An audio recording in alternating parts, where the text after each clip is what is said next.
¿Qué sería menos dañino para Occidente?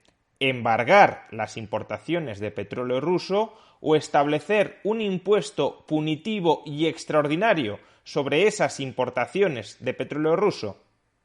Veámoslo. Los gobiernos europeos están planteando imponer nuevas sanciones económicas contra Rusia, en este caso a través del embargo de las importaciones de petróleo ruso, una medida que ya adoptó Estados Unidos hace unas semanas. Hoy mismo Emmanuel Macron, en plena campaña electoral, ha defendido un embargo contra el petróleo y contra el carbón ruso. Sin embargo, si la mayor parte del mundo deja de adquirir petróleo ruso, la oferta global de petróleo se reducirá y, por tanto, los precios del crudo se incrementarán.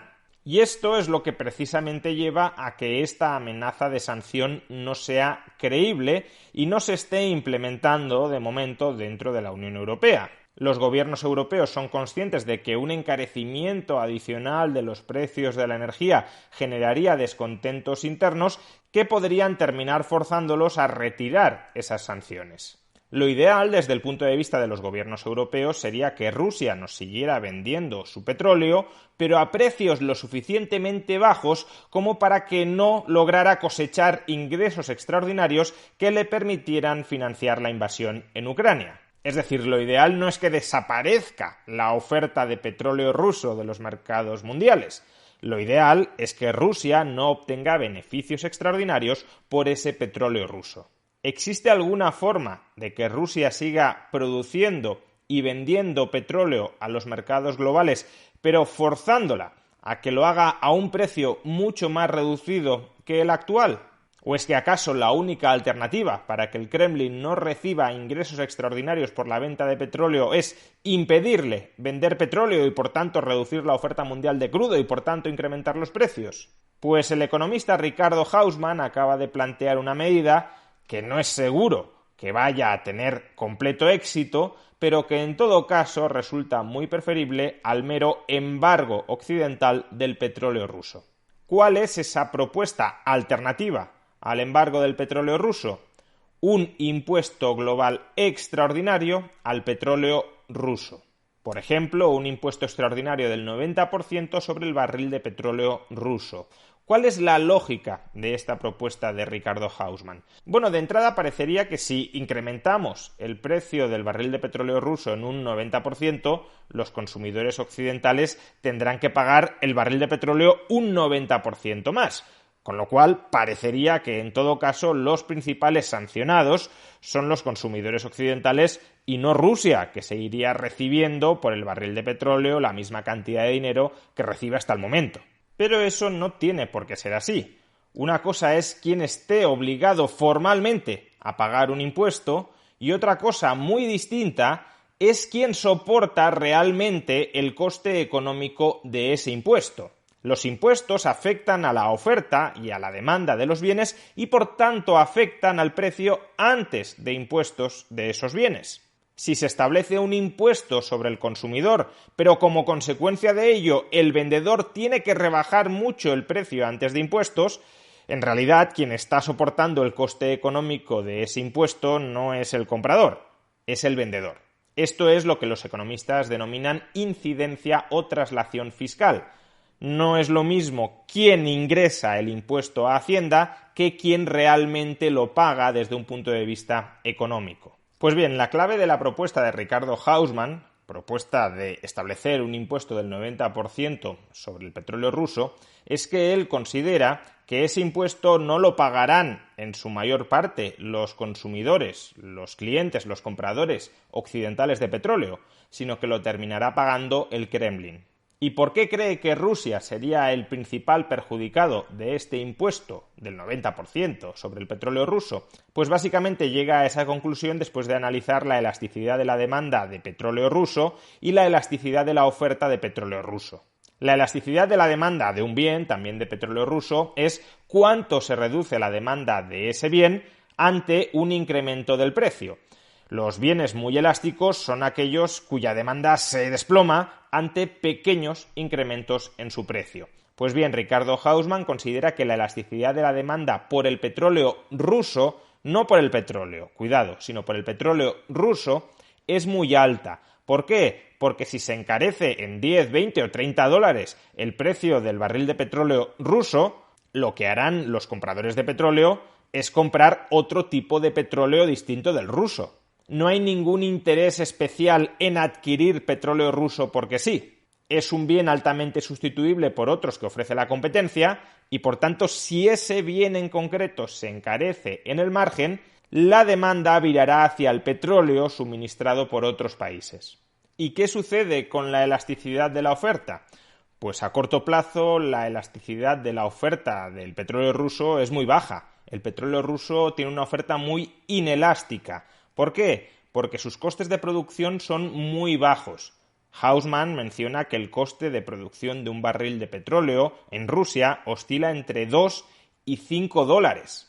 Por tanto, por mucho que baje el precio del barril de petróleo, a Rusia le interesa económicamente, y quiero destacar este adverbio porque luego reflexionaré sobre él, a Rusia le sigue interesando económicamente vender petróleo.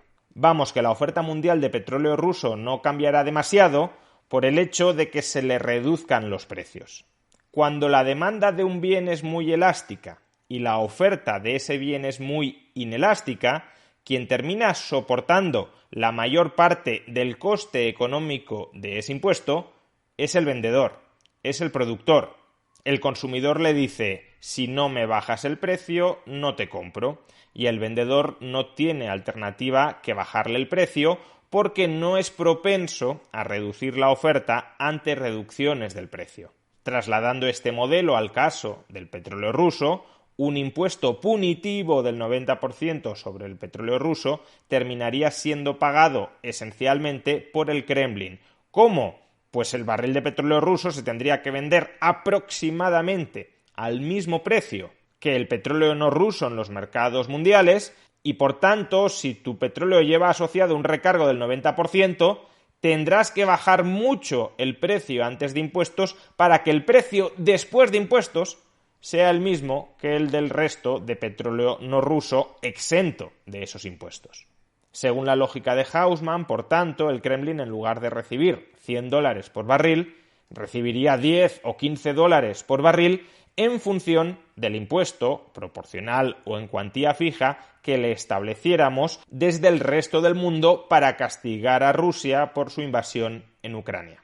Y si el Kremlin recibe muchísimo menos dinero por barril de petróleo, le estaremos cerrando el grifo de la financiación sin que ello impacte negativamente sobre la oferta mundial de petróleo y, por tanto, sobre los precios mundiales de la energía. La propuesta de Hausmann es interesante y elegante desde un punto de vista microeconómico, pero a mi juicio tiene dos problemas que Hausmann no resuelve suficientemente.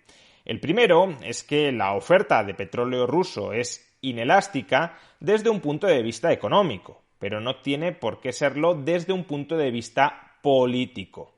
En respuesta a estas sanciones, Rusia podría decidir políticamente dejar de suministrar petróleo a los mercados internacionales. Y en ese caso, por tanto, la oferta global de petróleo sí se reduciría porque Rusia dejaría de vender. Claro que este escenario, que es uno de los peores escenarios posibles para la propuesta de Hausmann, sería a todos los efectos equivalente a que triunfara política y económicamente la propuesta de embargar petróleo ruso. Si los gobiernos occidentales tuvieran éxito a la hora de imponer efectivamente un embargo sobre la venta de petróleo ruso, lo que sucedería es que Rusia dejaría de vender petróleo en los mercados internacionales. Que una de las peores cosas que le podría pasar a la propuesta de Hausmann es lo que en el mejor de los casos sucedería en la propuesta del embargo de petróleo ruso. De ahí, por tanto, que en principio la propuesta de Hausmann resulte preferible al embargo de petróleo. Pero existe un segundo problema. Podemos decir que económicamente la oferta de petróleo ruso es muy inelástica en el conjunto del planeta, pero no tiene por qué ser muy inelástica para Occidente. Es decir, Rusia no solo tiene la opción de decir que deja de vender, de producir petróleo ruso mientras ese impuesto punitivo esté en vigor, también podría decir que no le vende petróleo a Occidente y que se lo va a vender a otros países que no le apliquen ese impuesto. Pero aquí Ricardo Hausmann dice que hay un problema. Hasta el momento, China solo le venía comprando el 18% de todo el petróleo que vendía Rusia en los mercados globales. Es decir, que la mayor parte de la demanda de petróleo ruso procedía de Occidente o de países alineados con Occidente, como Japón, Corea del Sur o Singapur. Por tanto, si el único mercado que le queda a Rusia es China, a China también le interesa negociar rebajas muy importantes en el precio del barril de petróleo ruso. Digamos que estamos convirtiendo a China en un monopsonio, en un monopolio desde el lado de la demanda frente a Rusia, y tratará, en consecuencia, de exprimirle en las negociaciones del petróleo que le venda. Personalmente creo que esta parte tiene más de especulación política que de realidad económica. China puede valorar más las buenas relaciones diplomáticas, políticas con Rusia, que obtener beneficios a corto plazo forzando una renegociación a la baja, un descuento muy agresivo en el petróleo ruso. Pero en cualquier caso, de nuevo, ese escenario, que sería otro de los peores escenarios posibles para la propuesta de Haussmann, es a su vez el mejor escenario dentro de la propuesta de embargo al petróleo ruso.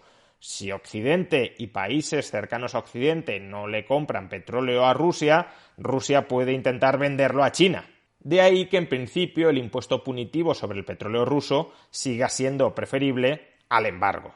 En definitiva, las sanciones económicas contra Rusia no se empobrecen a todos. Empobrecen a Rusia y empobrecen a Occidente. Y si esas sanciones se van a aplicar por consideraciones geopolíticas, por ejemplo, como represalia contra la invasión de Ucrania, hay que buscar que esas sanciones generen el menor daño posible a Occidente. No tiene mucho sentido aplicar sanciones donde quizá tú mismo salgas más perjudicado que el propio sancionado. Y en este sentido, una sanción que tiene visos de ser menos perjudicial para Occidente que el simple embargo del petróleo ruso, del que se está volviendo a hablar ahora mismo en Europa, es un impuesto punitivo sobre la importación de petróleo ruso. Así que, señores de Bruselas, si van a sancionar, al menos traten de hacerlo con algo de criterio, es decir, tratando de evitar que nos peguemos un tiro en el pie.